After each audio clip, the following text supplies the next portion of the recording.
तुम्हालाही आवडते का हॉटेलसारखे मसाला पापड खायला? चला मग शिकूया आपण ते घरच्या घरी कसं बनवायचं. मोठ्या साईजमधलं मसाला पापड घ्या, ते तेलामध्ये तळून घ्या, फ्राय करून घ्या. त्याच्यानंतर कांदा, टोमॅटो, कोथिंबीर आणि एक लिंबू लागेल. कांदा हा बारीक चिरून घ्यायचा, कोथिंबीर, टोमॅटो हे बारीक बारीक चिरून घ्या. त्याच्यानंतर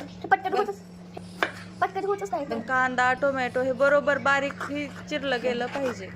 त्याच्यानंतर एक लिंबू घ्या, तो मधोमध कापा.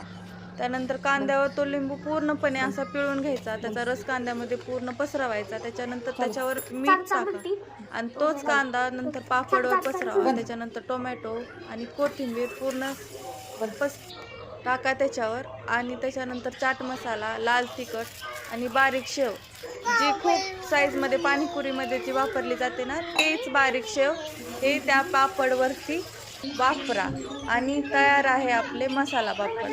नक्की बनवा आणि सांगा कसं झालं ते. थँक्यू.